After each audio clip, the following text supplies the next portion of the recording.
Mariin biyyoolessaa kun yeroo ammaa kanatti hammata waan baay'ee godhaa jira.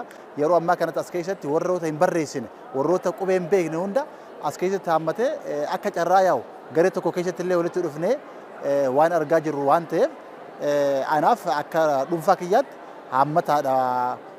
Warroota qaama miidhamtootaas ta'ee warroota qotee bulaa, horsiisee bulaa, warroota baratee hunda kan hammatee jechuudha akka ani ija kiyyaan argetti jechuudha. Mariin kun erga jalqabee har'a guyyaa afuraffaadha. Guyyaa sadaffaa afuraffaadha. Kana keessatti waan ajenda adda addaa kaasaa jirra.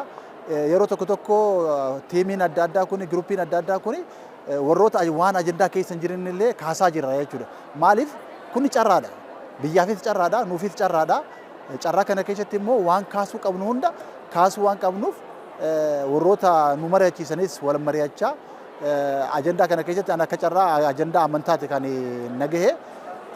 Ajendaa amantaa kana keessatti immoo wanni akka ajendaatti hin kaamin wanni ajendaa amantaa keessatti ka'uu qabutu jira. Isa immoo akka dhuunfaa keenyatti illee kaafnee jirra. Qaboo yaa'ii keenya irrattis qabannee jirra. Kana immoo fuulduraafis akka ajendaa ta'ee qabamee yookiin immoo ilaalamuuf wanni godhaa jirra jechuudha. Hammatamaadha. Garee adda addaa keessatti illee wanti hin ka'uu hin qabne wanni immoo ajendaa keessa hin jirre waan ka'aa jiruuf yeroo ammaa kanatti jijjiirama guddaa biyya kanaaf mariin kun fide jenneeti hawwinaasi yaannaasi haala biyya ijaarsaa keessatti biyyaa miti maatiin gorsaani kan ijaaramu mariidhaani kan ijaaramu maatii bultii ta'e keessattuu mariin dirqama barbaachisaa jechuudha. Ijoollee kee waliin haadha warraa keetii wajjin yoo wal mari'achuu baatte mana kee bulchuu hin dandeessu. Mana kee ijoollee kee bulchuu hin dandeessu. Biyyi immoo jechuun lafee dugdaati. Biyyi hunda caala jechuudha.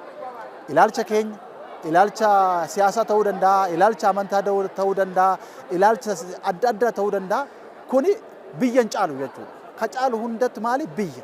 Yoo biyya kana ijaarre amantaadhaan, sabaan, sablammiidhaan, siyaasaan akka feenetti walqixa taanee jiraachuu dandeenya jechuudha. Tokkoffaan dursi biyyi dursuu qabaa jedhee ilaallaa jechuudha. Mariin kun baay'ee namatti tola. Dhugaa dubbataa fi marii biyyaalessaa kun carraa kana argame uummanni biyya kana biyyi qabu biyya takka biyyi sun Itoophiyaa. Itoophiyaa tana ijaaruu fi sabaaf sablammii adda addaarraa naannoo garaagaraarraa walta baanee marii hirmaachisaa ta'e ka hunda namootaa hirmaachise ka dhiiraa dubartii addan baase ka saba addan baanne ka waliin maratee dhibee walii dhageeffatee yeroo itti qoricha barbaannu jechuudha. Qoricha barbaanne biyya tana fayyinne gama polotikaatiin, gama nageenyaatiin, gama waliigalteetiin, gama walitti amanuutiin bifa kanaan gara duraatti biyyi teenya Itoophiyaan of dandeettee nageenya amansiisaa akka keessatti